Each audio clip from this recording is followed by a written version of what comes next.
up, YouTube? Topaz Ace back for another review, and this one is to that Hopsin, Picasso, and I'll give it the yellow light, man, because it's aight. I mean, there's nothing really super impressive about this song, but Hopsin has the core fundamentals down so much that it's going to be incredibly difficult to find a song where he's just completely garbage, you feel me?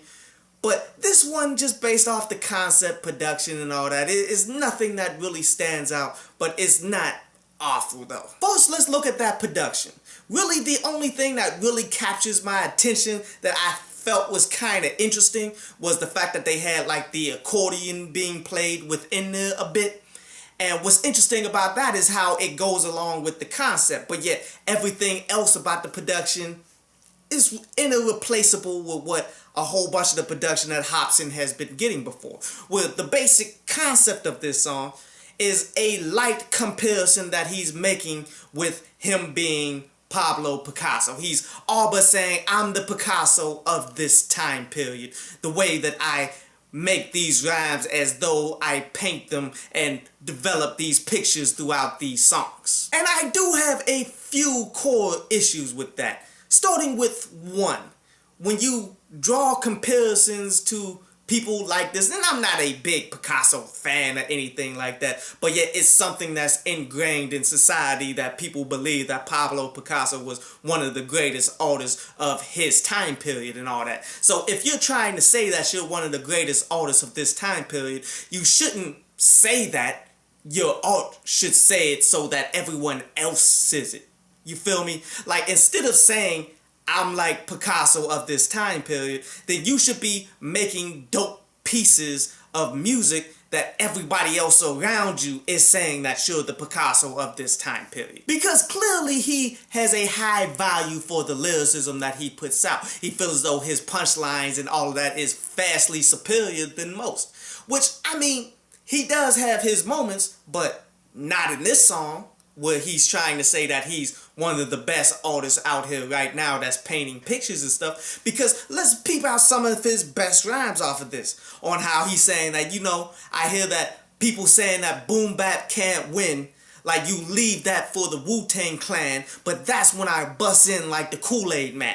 Like, I like the punchline. I mean, the Kool-Aid Man, how he would bust in walls and all of that stuff, man, when you least expect him in all of the commercials and stuff. That was cool. He's all but saying, you know, everybody's saying that this is the template that you must follow in order to succeed in music, but yet I busted through all of that by being me.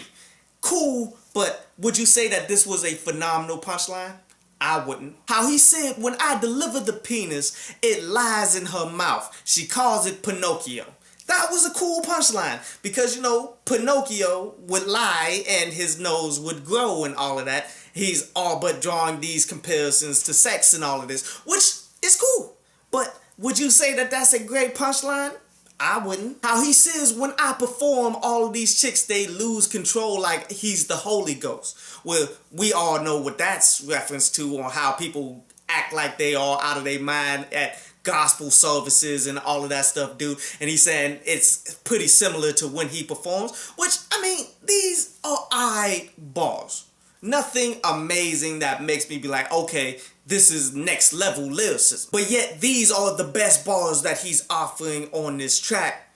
And it's a track where he's trying to say that he got the best bars. Where he's saying he's one of the best that's out here. He's the Picasso of this generation. Now, I do like how he tried to tie it in all together, from the video to the production to everything involved with the concept. Because this video, it seems like it's completely random. Like he's doing just a whole bunch of random things on how he just froze up when he's talking about being Jay-Z and all that, and Beyonce and all that, where it all is tied into the lyricism. And notice how he's jumping from topic to topic to topic in his rhymes, and when he starts jumping, that's when the whole theme of the video jumps as well into something completely unique and different. How it all ties in together is the very end when he's painting the images and stuff. Like, he is dressed as Pablo Picasso, drawing an image or whatever, in which this image is this music video that he's putting out there. That's how he's saying that he's the Pablo Picasso of the time. And the thing that I liked about the production with the accordion and all that, that was heavily used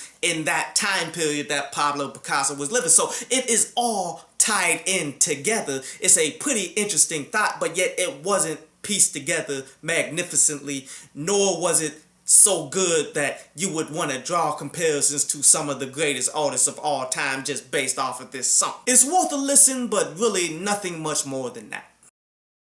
I hope you enjoyed the show. You can follow me at Twitter up there, and you can go to downloadpads.com, that's down there, to read today's article.